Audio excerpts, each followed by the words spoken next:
Hello and welcome to Bastards and Broken Things, a podcast dedicated to House of the Dragon, Game of Thrones, A Song of Ice and Fire. All of the above. Brought to you by the lovely people at Fan Critical. And when I say they're lovely, they're mainly me and, of course, Gareth and the others. Yes, and that voice you did hear was Gareth. I'm your host, Ser Len. And yes, joining me, as always, the most famous squire in the realm, Beloved. the most trusty cupbearer in Westeros. It's Gareth. Yep, most beloved squire, I think, is the latest. Some would say Podrick Payne is the most beloved squire because of his legendary giant dick. Yeah. Remember that storyline? Yeah, that was bizarre. I can't compete on that front, but So you know what I lack in the downstairs department, I make up for it with other gifts. Okay. So you're like a bit of a Laris Strong sort of guy. Is that what you're saying? Well, you're using. I mean, that's not who I want to be after today's episode. No, Slug. Yeah. Slug Clubfoot man. Yeah, he is, Hate him. Anyway, well, very dickhead. slimy. That sounds like a hot take, to be honest. Oh, it does, but we'll get into those very soon. First and foremost, how are you? Got that in my notes. Yeah, that's good of you to ask. I'm all right. I'm a little bit battered and bruised, as you know. The the Australian sun has got the better of me, and I've had to have a little operation, haven't I, on my nose? Little procedure. You have had to have that done, and you know it's reminiscent. The way I look at you now, it's reminiscent of how Tyrion felt after the Battle of Blackwater. Yeah. So you are very relatable right now, dear listener. Now, if you're a book reader, Tyrion lost his whole nose, and if you're a show watcher, Tyrion just got a really cool looking scar. Yeah.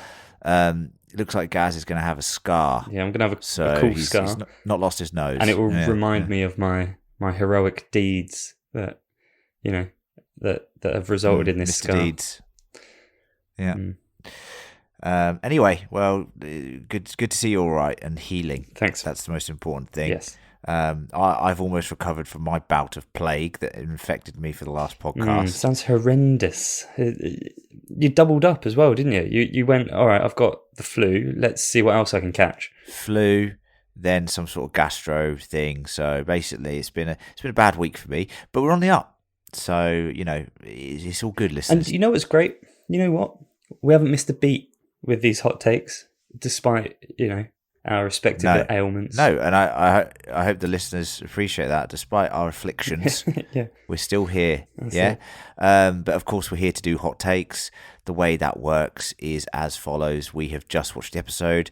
We have run to our chambers to give you our unsullied, unfiltered thoughts on the latest episode 6, titled "The Princess and the Queen." All right, we finally made the jump, the big time jump. What did you think about the episode as a whole, my trusty squire boy? I liked this episode. Well, obviously we don't give blueberries at this point in the hot take. That's tradition dictates that we can't do No that. blueberries allowed. So no blueberries No are happening. blueberries. But I will say I liked the episode as much as I was because losing the Alicent and Rhaenyra of the first few episodes, because they were great and they felt like they were growing into the role as well, kind of the roles.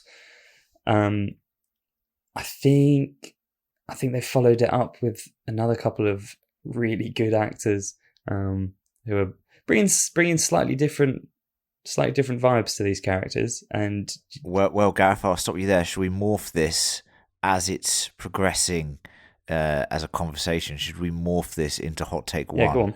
Which I've written here is the older actors they've wowed me. Wowed you? Because I was worried, Gareth, about this time jump because the younger actresses were very good. And the biggest compliment I've written in my notes here is the fact that I didn't even think about the younger actors. when I was watching this episode. I thought this was fantastic. I genuinely just astounded by how good they were. Genuinely, You were wowed. I was wowed. Wow, wow, ooh, ah. I was yes, wowed, and that's my first hot take. I was like, I just was worried that they weren't going to be able to continue the amazing head of steam that the young actresses had done, and they wouldn't feel connected and they'd feel disjointed. But boy, they don't feel disjointed. They feel like a natural evolution of the characters that we had seen, especially if you just left them and then picked them up 10 years later. It's like an extrapolation, isn't it?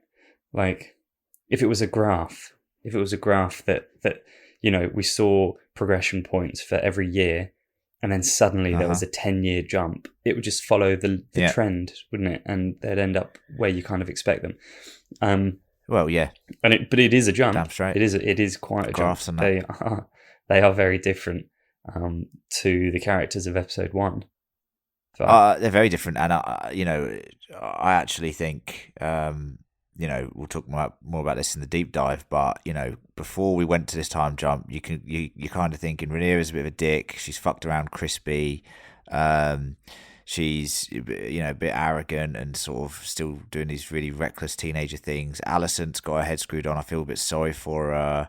And by the end of this episode, fuck me, I'm fully on Team Rhaenyra. Fuck Alicent, man. Yeah. Fuck her. Fuck her whole team. There's nothing. I will talk about this. There's nothing likable about her side of the divide now. Yeah.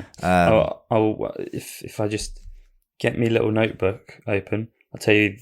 Oh yeah. Two lines that I've written here. Alicent, go on. More of a dick. Rhaenyra, less of a dick. Less of a dick. I think that sums it up. I really do. And we'll talk about it more in the deep dive. But yeah, God, the way that Alicent has soured over the years, and Rhaenyra has obviously had to deal with her as she has soured, is really come through in that episode. I thought it was some pretty good stuff. Do you want to go on to hot take 2 for you, Gareth? Hot take 2. Can I maybe just building on that, a little bit of character transition kind of thing. Ooh. And if we go back to a little mini rivalry that started in episode 1, Crispin versus Daemon. Oh yeah, I think in this episode again, Sir Criston comes across as a massive bellend. Yeah, he's lost it. He's lost it as well. Him and Alicent are like bickering like high school fucking mean girls down the hallways. Like walking weird. Down the hallways, like pushing kids into lockers and 100%. Fucking bizarre. Chewing Absolutely gum. bizarre. And then he says the C word. It's like, that was beneath me, Your Grace. And they both like look at each other and have a little chuckle. It wasn't beneath you, bitch. was it? You little sewer rat. He's turned so dislikable, which is incredible. When I think we all really liked him, and although he kind of made a big mistake and then made a terrible mistake, you sort of still, you're like, oh fuck, I kind of feel for him. He's gone into a bad place, and now it's like, no, this is him.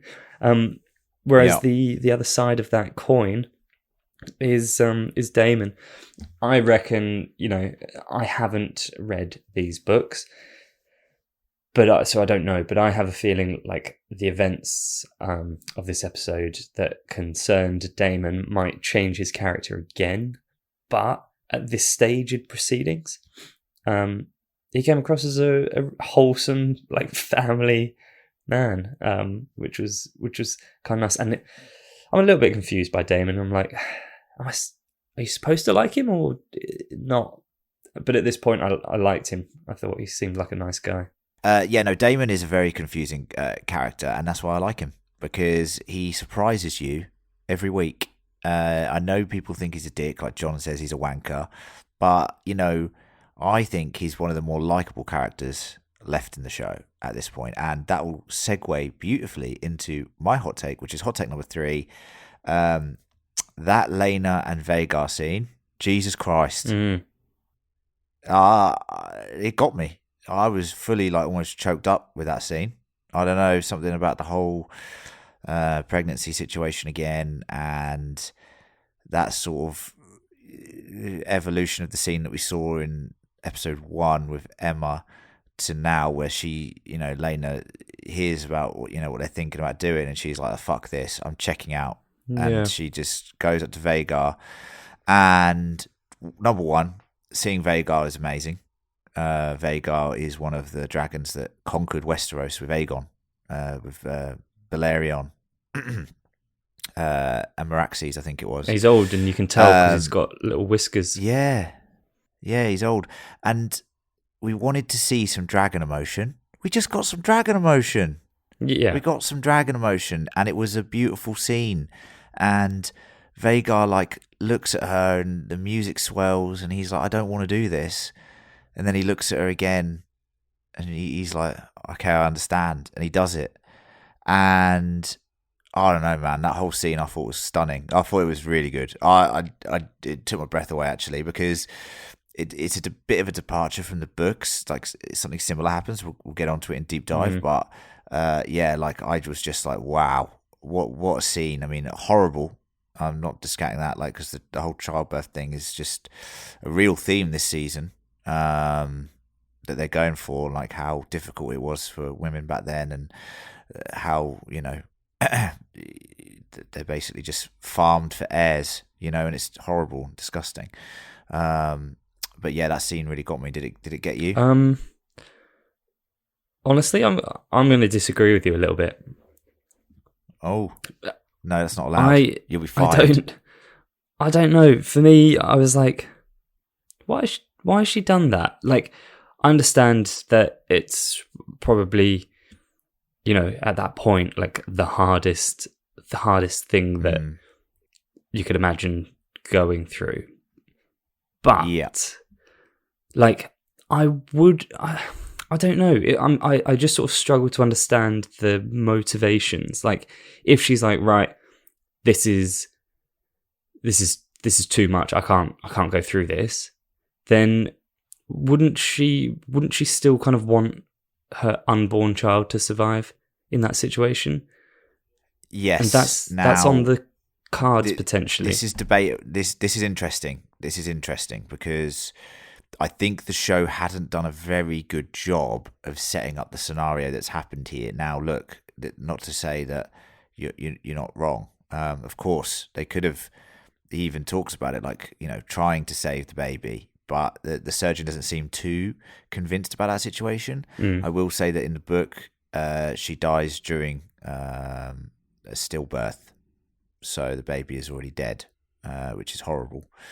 So I think what they've tried to do is say that they've been at it for a while and the baby is dead, basically. Yeah, but they didn't say that. That's not coming out. And no, they didn't. I do think the show has made a little error there. You know what I mean? I think they haven't really shown that enough. So from Lena's perspective, I think it's they're going to do that. They're going to cut her open. The baby's already dead. She's going to die a horrible death, and she wants to take ownership over the situation. Yeah. That's where I think she's coming from. That's a bit of book knowledge, and I can understand how someone in the show might think that's a selfish decision from her to not try and save her child. It's interesting. It's an interesting conversation. I don't necessarily. I mean, just the other. It's not. I'm not necessarily saying it's selfish, but just the show had set her up at this point. Like, it's almost like a new character. 10 years on, she's not a kid. Yeah. She's a good character. Good character. I quite liked her, but she was set up as like a very.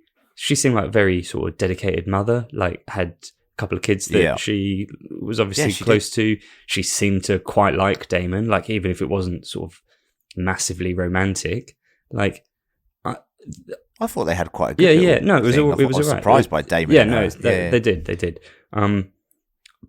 it was at odds with what had come before, I think, and what we saw in that scene. But hey, I'm looking forward to hearing what the rest of the gang think, because no, definitely it just struck me as quite a powerful scene. And I'm gutted to lose that character as well. Like, I think she had a lot of promise. I knew that her death was coming. I knew it was coming in this episode when I saw she was pregnant. But I was just shocked by the way it happened. We'll get into the actual details of the book stuff in the deep dive because there is a moment with Vhagar, so it's very interesting. Shall I give you a hot take?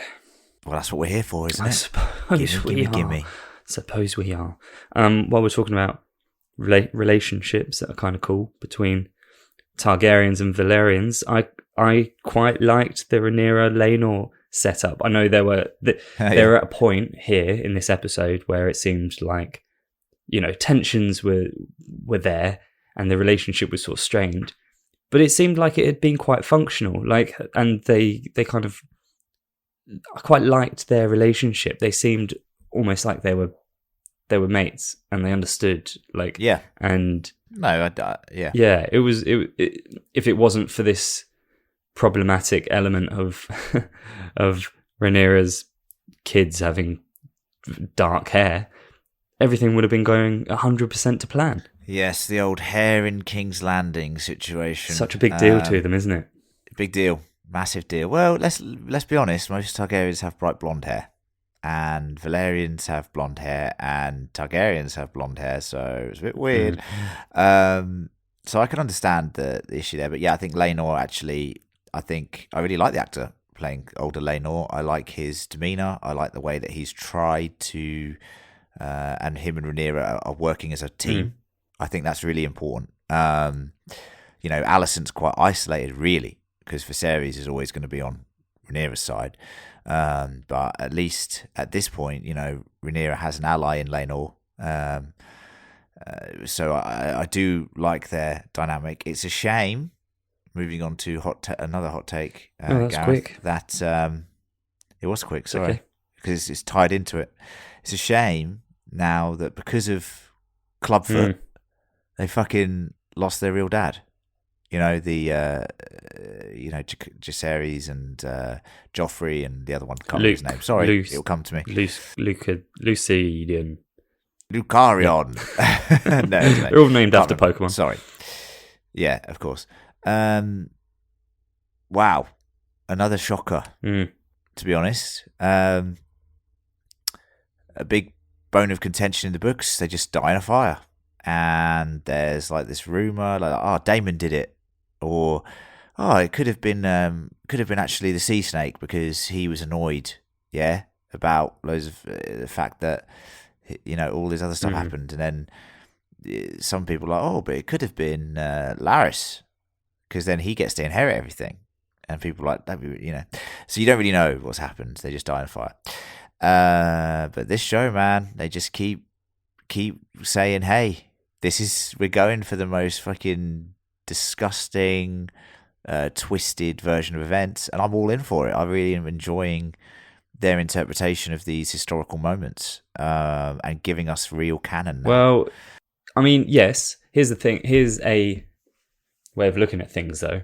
If the book is giving you a couple of perspectives, couldn't the show just be giving you a perspective like this? No, it's showing. I think it's showing us canon. I think it's show and tell. I think this is like there's no unless you were to see a dream sequence or something. There's no interpretation. This is literally this is what happened, and it's quite clear in my mind that Larys is the new dickhead in town. Yeah. So absolute scum. You know, Team Alicent. You've got some great players. You've got Clubfoot, who's a dickhead, a little slug man. You've got Alicent, who's turning into a fucking dickhead. Although she does show some remorse to what his actions are at the end, I think that is a saving grace for her a little bit at the moment. But then you've got fucking Prince Aegon. He seems like a dick. And you've got fucking Crispy. Yeah. And I will say, I really like Harwin Strong. I thought he was really cool in this episode. He was. He's a cool guy. It was a little bit strange to me how little we had seen of him before this. Yeah, the Strongs, yeah. But yeah, he came across well. Just a little mini hot take. It's not a full one. It's more like a warm presentation. Tepid take. Was just on Aegon, doing his played by David Tennant's son. David Tennant's son. Yeah, that is. Yeah. but doing his best Roman Roy / Homelander impression. Oh, fuck yeah. Yeah. Caught out by his mum. Jesus, that was a weird scene, man. That was bizarre. Yeah. Fucking hell. Anyway, I'll round it off with this, Gareth. Viserys, he's alive. Yeah, that's my... He's bloody alive. That's Go on then, that's take my, it away. I wrote it as hot take 4, actually, which is bizarre. Yeah. But mental that he's still there. And even at the end of the episode, I was like, oh, right, okay, well, he's going to die at some point. Oh, he's sitting down in that chair that we all thought he'd died in last time. Surely this time he'll just close his eyes and that'll be that.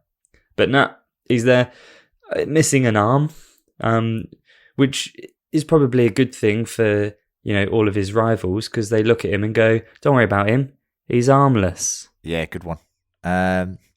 He looks like Bilbo after Bilbo gives the ring to Frodo, and then the next time they see Bilbo, they're like, "What the fuck has happened to you, mate? Jesus Christ!" Or that little monster version, like. Yeah, he's full Gollum in Return of the King, sort of mid-transformation. Like, little strands of hair. Yeah, it's fucking. His teeth look like they're all jagged and shit. I'm like, oh my god, mate, you've seen better days. But I feel sorry for the guy. He's so deluded still. He's sitting there going, "Look, Lionel, look at the boys having a good time in the yard. This is what I want, you see, our family to be united and strong." And then literally next minute they're all fucking at each other's throats, and it's this big scene that, causes almost a civil war. He doesn't want this. He just wants to chill out, doing his little bugger. Lego set. It's such a shame, isn't it? He's possibly the nicest character we've seen in Game of Thrones, and because he's king, he's quite protected. He's not going to die a stupid death necessarily, and then he's just, because of his actions, he ends up causing the death of thousands, tens of thousands, and spoiler warning. It's interesting. Well, no, I'm just saying, we all know this leads to civil war. Otherwise, what sort of fucking boring show would this be? So it's just interesting to see how his weakness, even though it's kindness and niceness, has essentially, leads to these huge, ramifications that his actions have. It's crazy. I think big picture. That's, Well, he's not. He's not. He is thinking big picture with that dagger shit, but he's not thinking big picture. Hey, come on, mate, just sort your shit out in the next 20 years. Yeah, shit, think slightly right? Smaller picture, but still quite big picture. Think smaller but bigger. Yeah, all right. Right, listeners. If we go any more, it'll be a deep take, and we don't do that right now. We do the hot take right now. That's right. Yeah. Okay. So you know what to do. Tune in a few days' time to catch me and some other members of the small council as we run through the deep details of episode 6, The Princess and the Queen.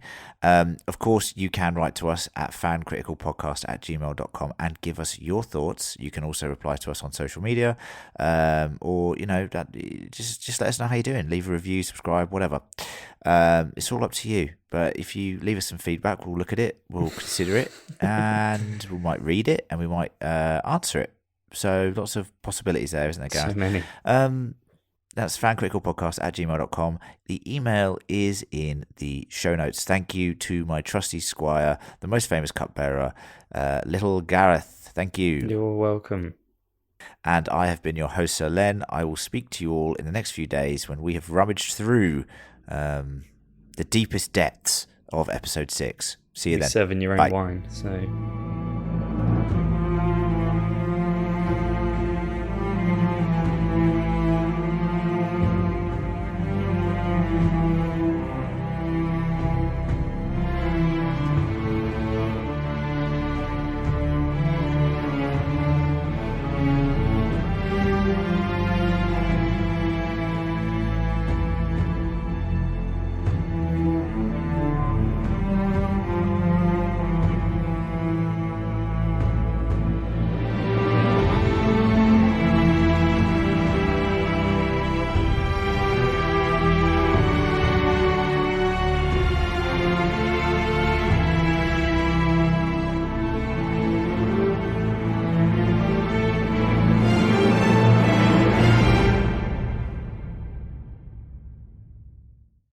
You made it.